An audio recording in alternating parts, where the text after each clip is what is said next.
The BFG by Rodal. This is the third video of the second chapter, chapter 2, chapter called Who. So let's talk a little bit. Question: how many paces are you from the kitchen? Answer: well, in my case I am at CCA, but we have a cyber cafe here that's like our kitchen. I think I am 1, 2, 3, 4, 5, 6, 7 paces, 7 steps from the kitchen. Question: what can you put in a jar?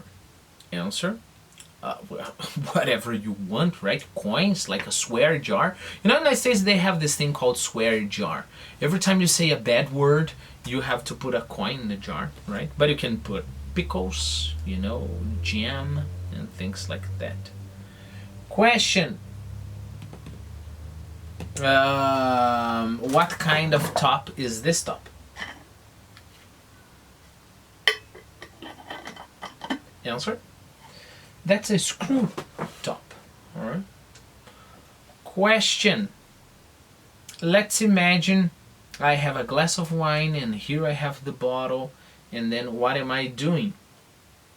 Answer: I am pouring a glass of wine. Question: how was Sophie feeling and what was she doing? What was she doing as she saw the giant doing all that? Answer: well, she was trembling all over. Question: what did the giant do after he, dealt with his trumpet thing and jar and etc.? Answer: he straightened up. Right? Question: what am I doing? Answer: I am poking my own shoulder. Question: in a birthday party, what do you have to blow? Answer: you have to blow the candles on the cake. Question: what's the past and past participle of that verb? Answer: blew, blown. Question: what did the giant blow into the Gucci's bedroom? Answer: we don't know. We just know that it was something in the jar, and we really don't know what it was. Question: if you go to the bank, you can do a lot of things. You can open an account, get a loan, and many things, right? But there are two things we talked about last video that are opposite of one another. What are those two things? Answer: you can deposit and you can withdraw money. Question: what did the giant do in the end of our last video? Answer: he glanced across the street. Question: if you happen to see your friend on the street, what will you do? Answer: I really don't know. You will say hello, I don't know. But remember, it's important, this expression, right? Maybe the most important in this chapter too. Happen to is when something happens by chance. For example, you are always driving around town, and then I say, oh, if you happen to pass in front of Casa China, can you buy me some useless things? Look, I don't want you to go exactly directly to Casa China, right? If you happen to pass there, One more case. One day you come to my house and they say, oh, how nice of you to visit me. How come you're visiting me? And then you say, oh, I just happened to be in the neighborhood, and then I decided to stop by. So you didn't go to the neighborhood specifically to visit my house. You just happened to be in the neighborhood. Okay? Okay, let's continue. I will just read a little bit from the last video so we can, get the pace going on here.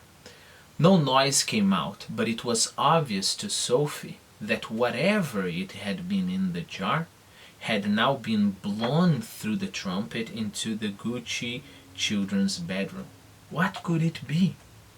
As the giant withdrew the trumpet from the window and bent down to pick up the suitcase, he happened to turn his head and glance across the street. In the moonlight, Sophie caught a glimpse.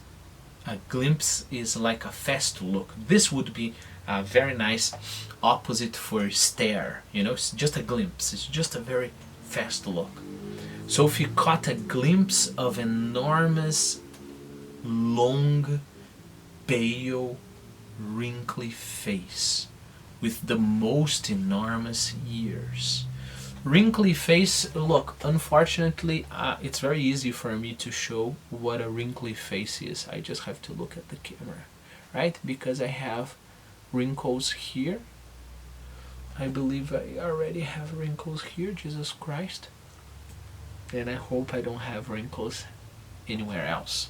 But I can assure you that the face of the giant was much more wrinkly than my face. Alright? So keep in mind that these lines we call wrinkles.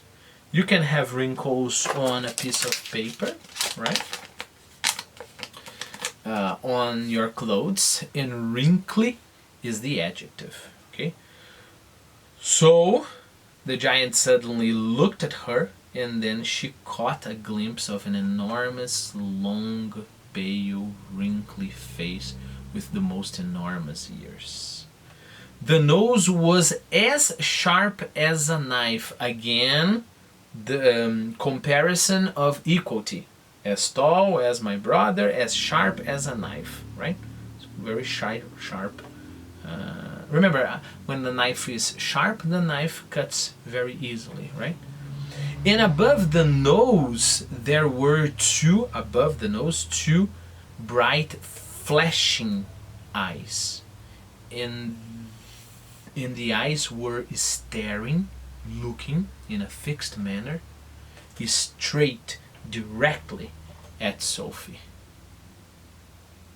There was a fierce, with anger, right? Just like an animal, and devilish, just like the devil, right? There was a fierce and devilish look about them, about the eyes. Sophie gave a yelp and pulled back from the window. She flew across the dormitory and jumped into her bed and hid. Hid is the past of hide, and hid under the blanket. And she crouched still as a mouse. When you crouch, it's like you bend down, but you don't sit on the floor, right? You are seeing something like on the floor. You sit on your heels, right?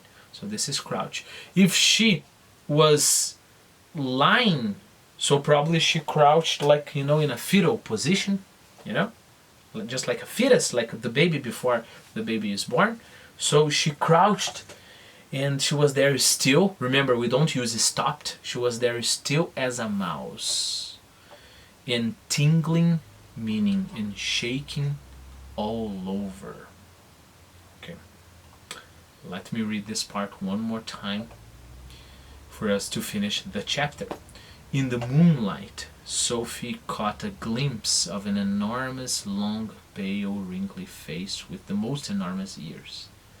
The nose was as sharp as a knife, and above the nose there were two bright, flashing eyes, and the eyes were staring straight at Sophie.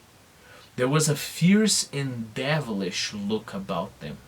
Sophie gave a yelp and pulled back from the window. She flew across the dormitory and jumped into her bed and hid under the blanket. And there she crouched, still as a mouse, and tingling all over.